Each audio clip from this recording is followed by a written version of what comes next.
Here's my interview with Carlotta Blake King, President of Board of Trustees for Hammond, Indiana. Check it out. So, Jonathan Bradford, Off the Cover News, here with Carlotta Blake King, the new president of Board of Trustees for the school city, right? School city of Hammond. Hammond, yes. And you lived here for how long? I've lived in Hammond over 50 years.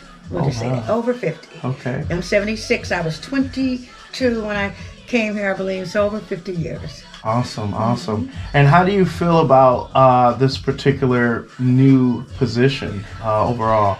You have a great resume. You have a great resume. You're executive director of CBK Performing Arts Center.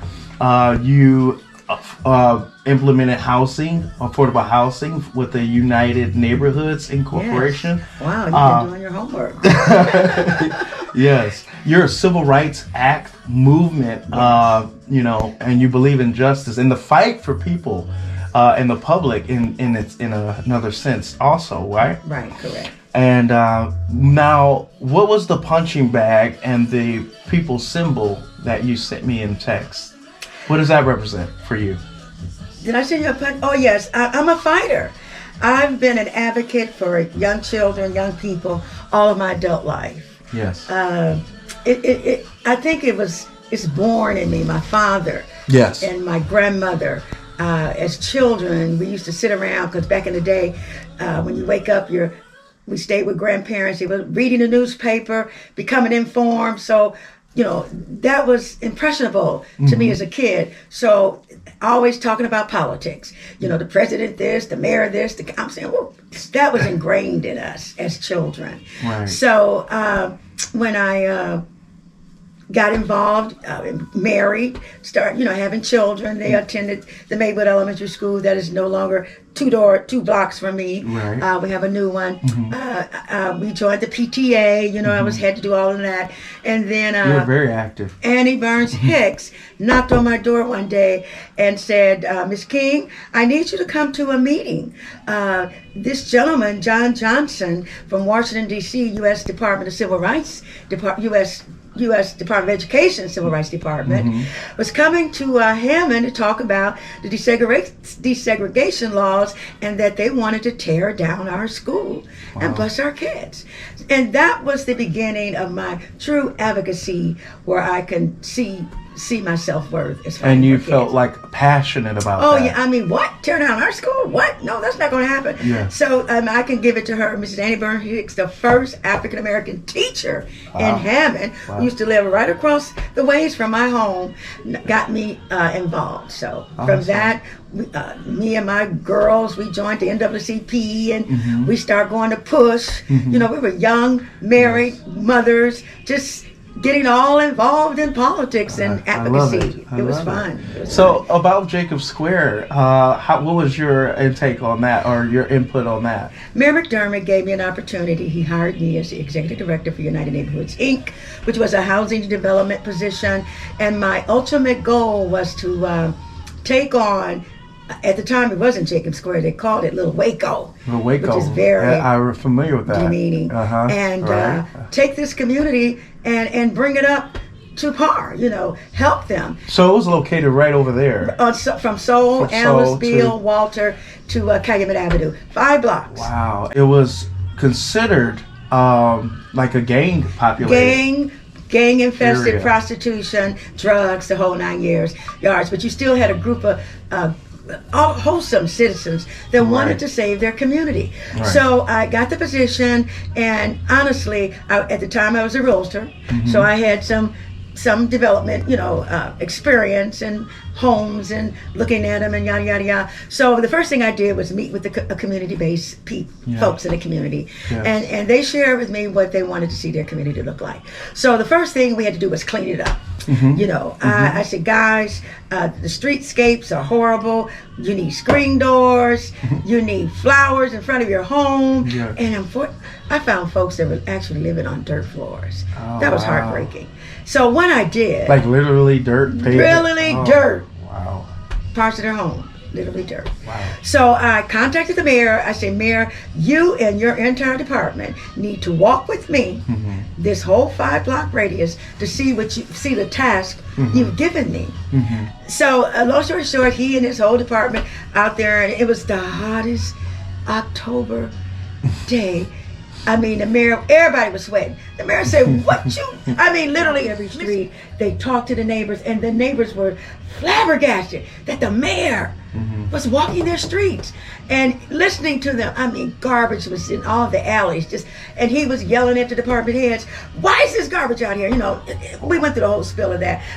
Everybody gets their particular garbage can, so they weren't present at all. No, I mean, it was horrible. That's terrible. The litter that was in the garbage. Wow. I mean, in the alleys and stuff. So, long story short, the mayor saw the challenge, and he pledged me all of the department heads, whatever I needed for cleanup, whatever they were at my disposal. Right. So I found some grant money, and we're able to give people screen doors. Never had a screen door. You particularly found that I found that money. Excellent. And we got screen doors for folks. They started sweeping their it was just amazing, the uplift of people. They just wanted somebody to care. And they were so appreciative, and it was so sure. Even the gangbangers. We had cleanups once a month. You, Miss King? I said, yes, sir. I'm like, he said, we're going to help you. Wow. Because you want us to do better. And that eventually went away. You didn't see it if they were out there. You didn't see it. And so we got help from the gangbangers once a month for our cleanups. The city would provide us big dumpsters, and people were just throwing out stuff. It was amazing. So yeah, that was an amazing experience that I'll never forget. A student, Jake Jacobs was born and raised in Little Waco, for sake of that, and he worked for the mayor. And a lot of people knew Jake because he was a photographer and he did a lot of things around the city. So this student said, well, why don't we call it the Jake Jacobs Square? Boom! Wow. We actually went to the city council, and they changed the ordinance to change that community to Jacobs Square community. That is awesome. That in itself was uplifting. Wow. How did he feel about that? Oh, what's his response? When I go past that community, I just said, that's my community. So based off of you're Christian. Absolutely. Let's hear some background on that. Well, I'm a Christian believer myself. I currently belong to New Zion Temple Church right there. I can walk to all of the events. Yes. You know, I've belonged to several churches, but I've landed here. Brandon A. Jacobs Sr. is my pastor. Okay. Young man.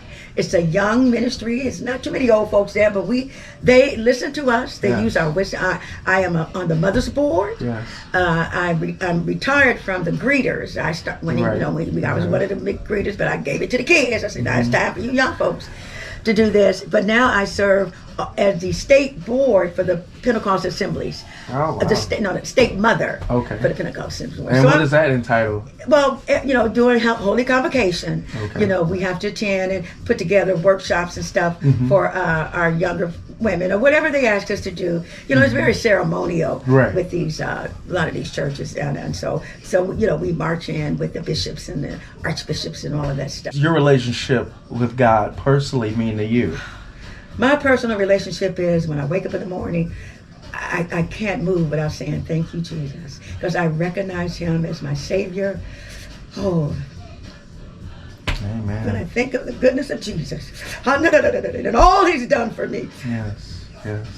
So He's He's blessed you in many ways. He's my rock. I would not be on this earth for 76 years if it had not been for the Lord on my side. I know that. I tell my kids that. I testify that to my folks at church, anywhere I have an opportunity to go. They thank me for things that has been manifested from some of my actions, but you don't know. I always say, God, what's next? What's funny is that, and what's inspirational to me is that I've drove past here plenty of times. I actually went to the mayor's office recently and looked at this house plenty of times. Oh, yeah. And I said, who lives there with this Martin Luther King on the side? And It's amazing. It gives me chills right now because it's you. Yeah. And it's amazing. And now I'm here. I'm in this house. In this big old house. And and it's amazing. The Martin Luther King, paraphernalia and the, black paraphernalia. And you are a civil rights activist. And and you're a leader. And that means a lot. Mm-hmm. To the public in itself, and you're out here willing to go and fight for the public. I think that's extreme and epic. What are your main priorities as president of the board of trustees for the school city of Hammond? Well, if you know anything about our district, in my opinion, for the last 6 months, our children have been harmed. And I'll go as far as saying it was intentional. The leadership that we had prior to now. And my job right now is to bring us all back together. Because teachers have been wounded, our staff has been wounded, everybody has been wounded to some degree in our district. I have gone on record at school board meetings and newspaper articles. Our superintendent and his administration was a colossal failure. Right. Okay. Colossal. And you're pertaining to Scott E. Miller. Okay, go ahead. And regarding the folks that he hired, in my opinion, again, I've said it on the floor. It's been printed in the paper and did nothing for our children. What do you mean by stripped from your funding? They get a salary. Okay. Folks get paid. They do. Administrators get paid good money. 100,000 plus benefits plus. Yes. It's a good lucrative job. Yeah. And you could come here to Hammond, leave at 2:30, go to Valpo, Munster, Griffith, or wherever. Right. So those are you're taking money out of my district. And I also noticed, I didn't want to interrupt, I also noticed that when I just worked with the bank and downtown, the bank hotel, downtown Hammond redevelopment. The Verino boys. Okay, right. And Anastasia. And I just published over there for that particularly. And half of her staff lives in Naperville. And I said, wow. Gentrification. Wow. Let's come on. In this little city, it's subtle. But if you're not woke, that's what's happening. What do you pertain to, what do you mean by define woke? People are not paying attention, bottom line. And oftentimes, I don't believe they want to pay attention. They, for the most part, folks maybe my age, they have come complacent. It's just, tired of fighting, tired of arguing. Just let them do what they do as long as I and my family can function. And that's not the way to be, especially when our children are being harmed. Right. When I shared with Mr. Miller and his administration at a board meeting 2 years ago that I was aware of the $2.3 billion prison that they were building in Westville, Indiana, based on third grade scores, I said, Mr. Miller, what are we preparing our kids for? That prison or for a global education? Wow.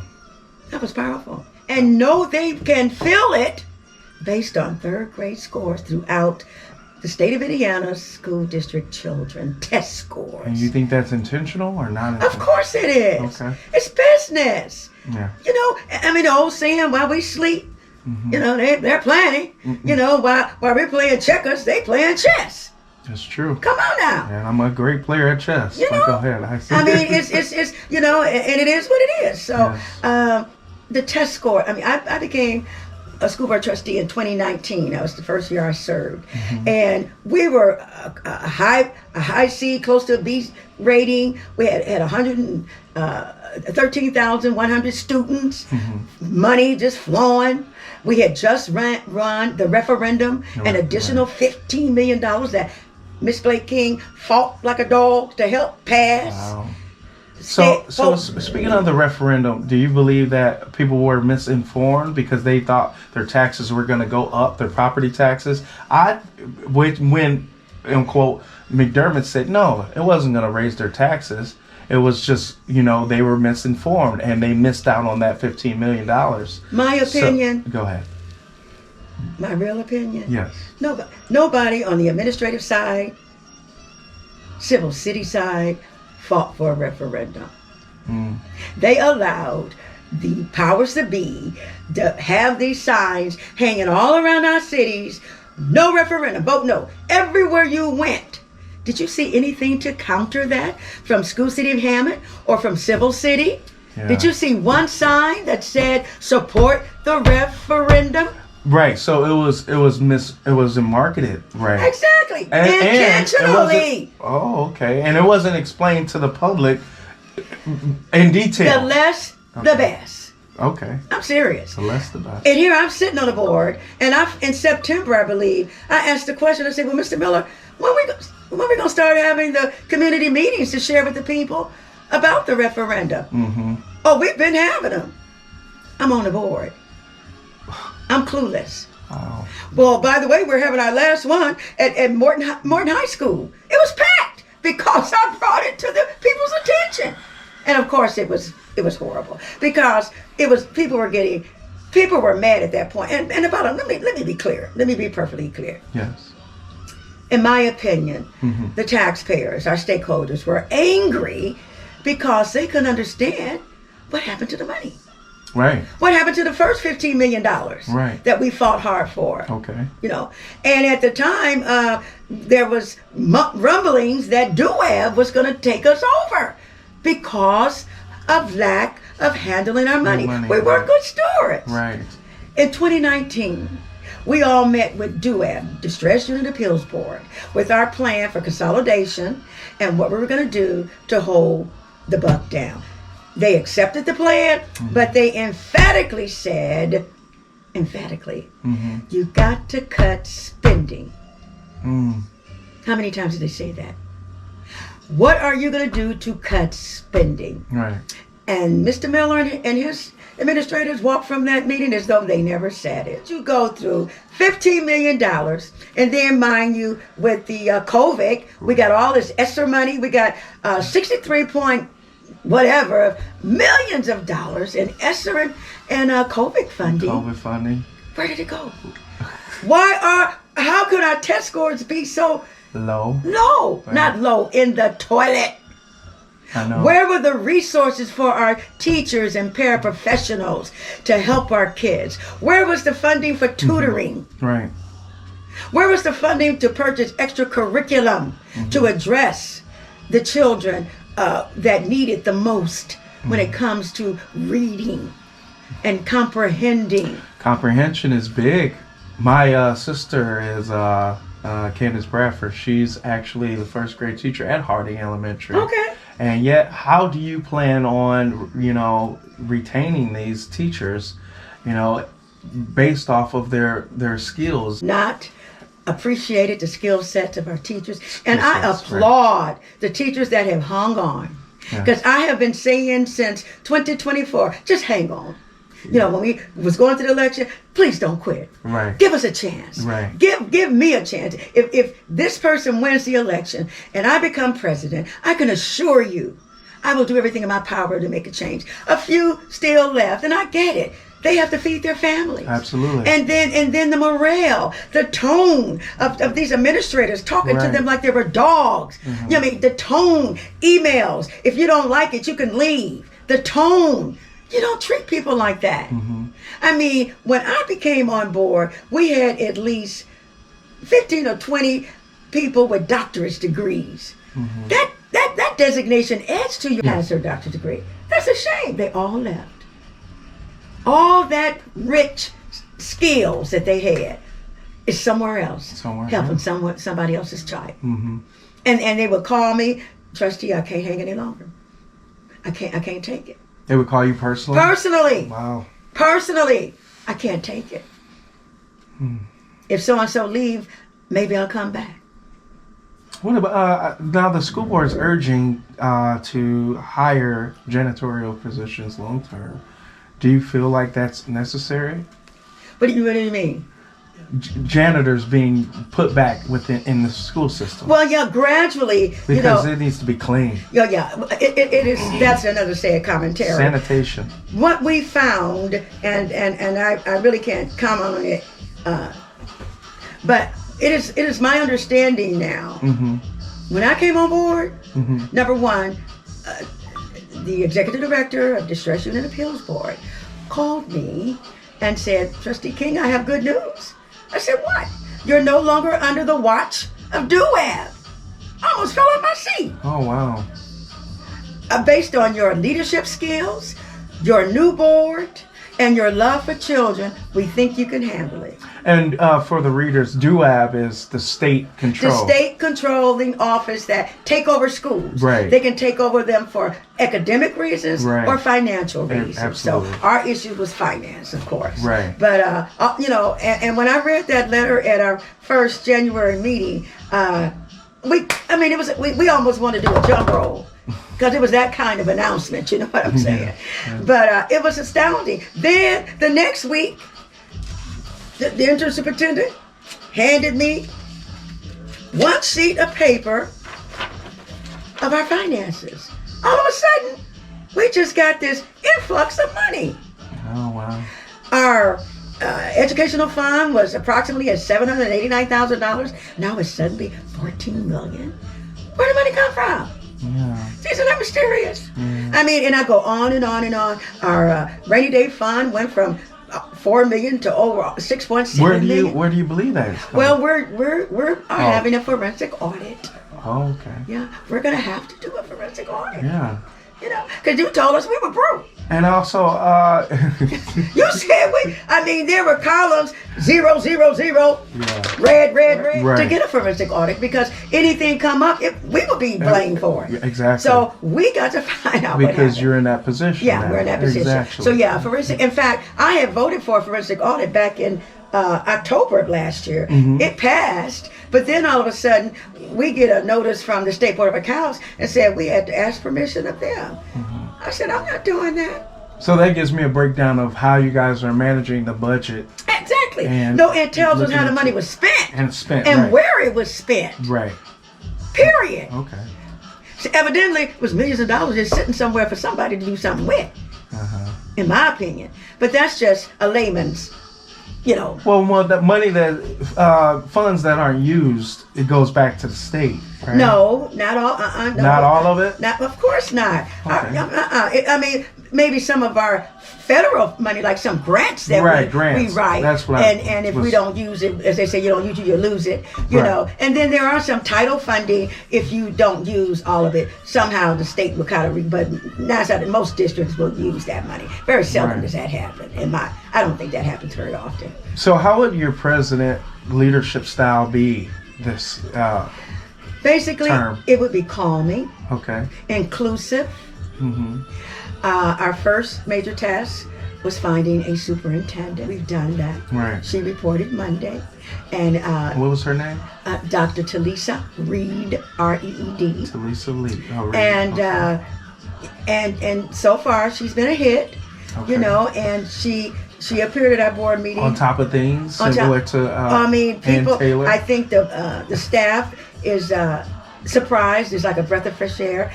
She literally took her coffee and had the administrative assistant, secretary, walk her down the hall, and she met everybody. They've never done that. A superintendent has never walked. Good morning. I'm yada. Because 41 Williams, for the most part, has been a silo. Everybody closed their doors. They don't communicate. Right. That's just been the culture for all these years. And she said, open up these doors. Let's talk. I'm so-and-so. I'm an open book. Wow. You need me. I'm here to help you. And I will be meeting with you all individually in the next 2 weeks. Mm-hmm. And that'll be beneficial for everybody? Everybody. Yeah. She's already met with her cabinet. So I'm sure, I don't know I wasn't in the room, but based on her credentials and how the superintendent search, Dr. Terry McDaniels described her as a fixer. Mm-hmm. I said, well, wow. And that's where we need somebody to fix us, right? Mm-hmm. And I think she was the best because it was a hard decision, and I think. And you liked her personally too? Oh yeah, I like what she said she could do. Oh, right. You're all about action. I mean, I know. You know, I could like you from now on, but if you took your interview, you said you was going to do this, in 30 days, I expect for it to be done. Right. Yeah. I'm not going to wait like they did with the former superintendent. Wait and see what you're going to do. And how do you feel about him being McDermott's chief of staff? Do I really have to ask? I mean, I thought it was. That was the mayor's pick. Do you think it was obvious? Well, yeah, it was obvious. You know, like people don't know, the mayor picked the president at the time. Literally had a meeting with Mayor McDermott, and they came up with Scott Miller. Initially, I'm not gonna lie, I knew Scott. I knew his work. He was the director of the ACC. And he and some of my friends, we were working with him to make sure more Hammond children would participate in the program over there, because the way they had set it up, it's a but you got to apply for it. Yeah. And I said, that doesn't make sense to me, Scott. I say, we bringing in all these kids from Valpo, and then we got children in this district that should be able to be, and our tax dollars pay for that. So now we have, with the new person in, he gets it, and now our kids. I mean, we had the first open house in my life for Air Career Center. Never had. Yeah. The 6 years I've been on the board. Yeah. We had an open house of all the careers, our young kids. I heard about it. It was phenomenal. Nice. Over 400 parents and students showed up. And the deadline is March, so of course we're promoting it. Come on, guys. You say we don't have vocational education in Hammond. Yes, we do. This is an option. And they're still offering those trades? Absolutely. Cosmetology, the trades, theater. We got a studio in there. It's incredible. Yeah. Changes do you feel like will be made within the curriculum over time with schools reading and comprehension? I know we mentioned that, but what do you plan on changing within that? And making sure that teachers are going to get what they need. Well, again, whether it be funding, grants, or incentives. Now that we have a superintendent that is quite aware of how we get children to learning, it's all about professional development for our teachers and staff. That's been missing.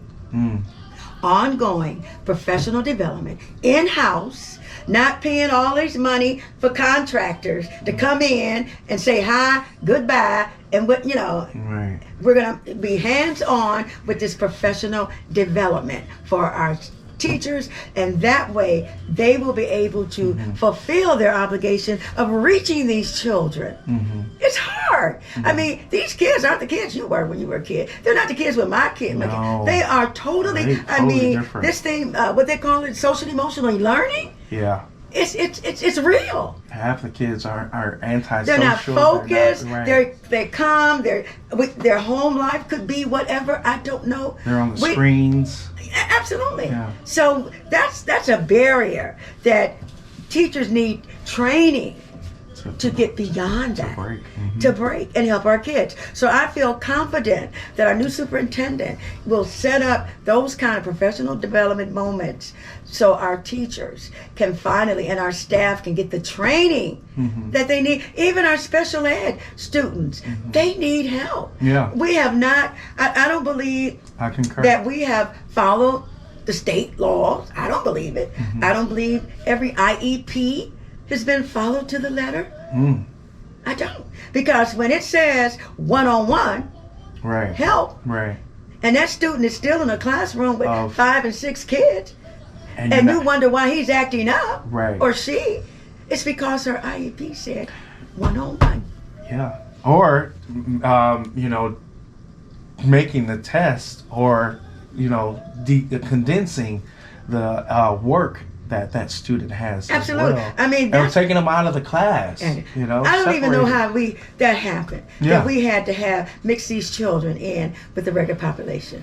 I don't know what year that started, and it's not good for any. It's not good for the special needs students, nor is it good for the other students. Because a teacher, if she doesn't have 2 or 3 people in that classroom helping her, she's lost. Right. In my opinion. Again, I'm not an educator. I'm just observing. And that's why one of the things that I can do as a board member, and this we've already started before our superintendent got here, we sent out over 79 letters to preachers, grassroots organizations, begging them, giving them the days of our meetings to attend, send somebody.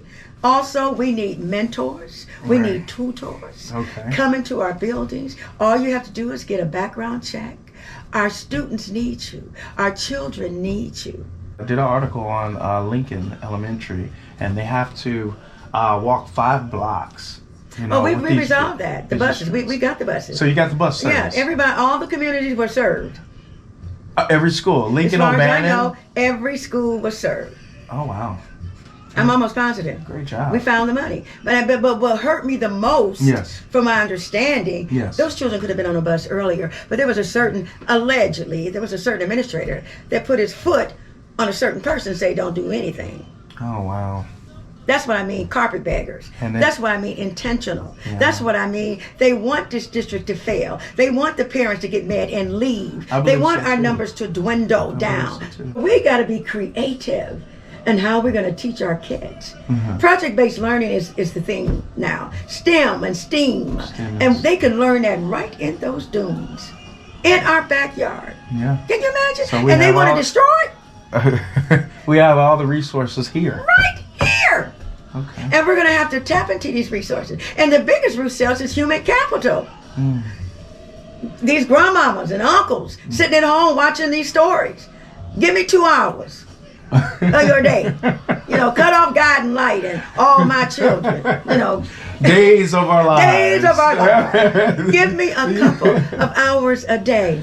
Wow. And walk these houses. And like back in the day, when I saw somebody walking home and but I'm going to tell your grandmama, I straightened it up, didn't I? Yeah. Because they knew me.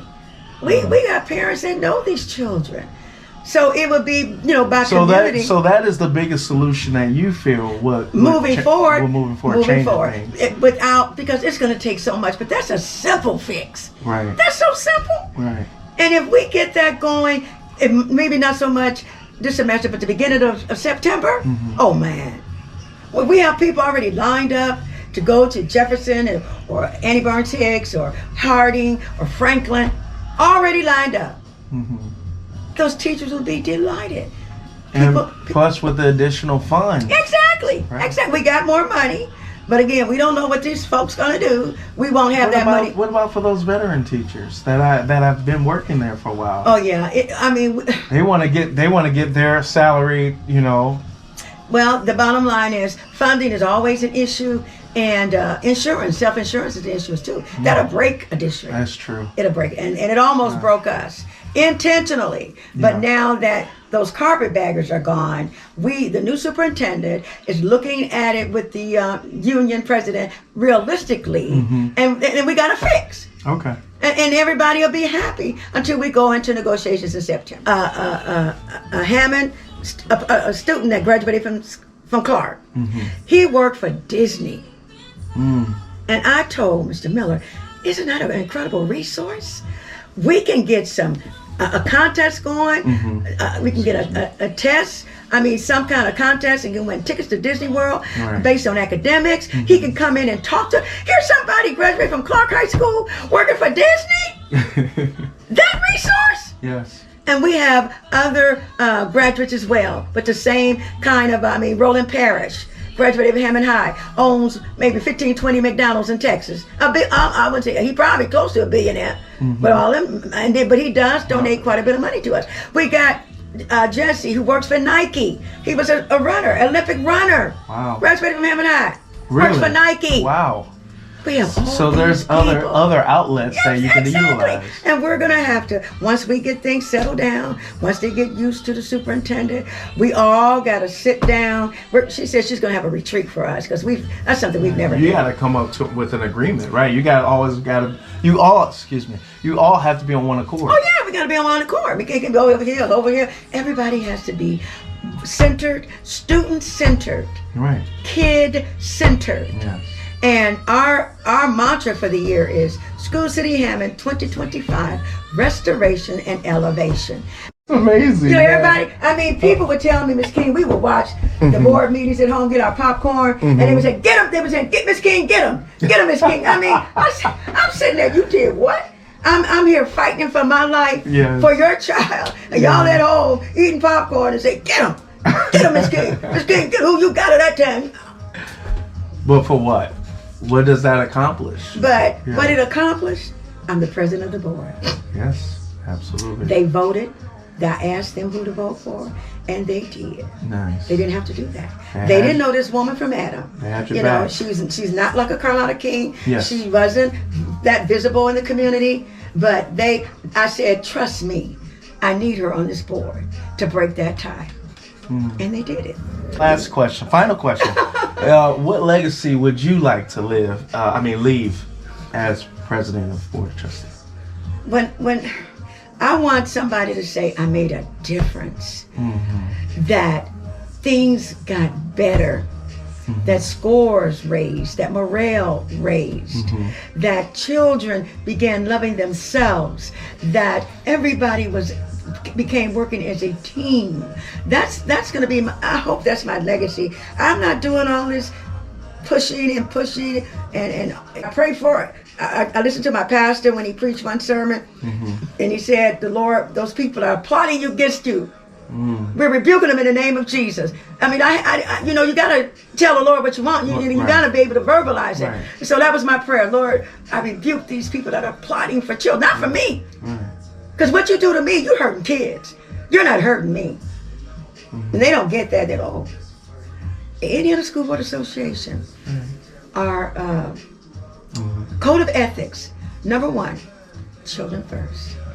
Every decision we make must be child-centered. Based on the youth. And they don't do that. Okay. It's been adult-centered. Giving somebody a job. Giving one of their buddy consultants a position. Right. Contracts that we don't really need. There's no checks and balances on these contracts and services to whether did they actually do what the contract said they were going to do. But they say, you got to inspect what you expect. We don't do that. But we're going to start doing it now. So my legacy is she changed the system. She changed the system. Restoration and what? Restoration and elevation. Restoration and elevation. Thank you. Thank you, Mr. Thank you for your time. This is excellent.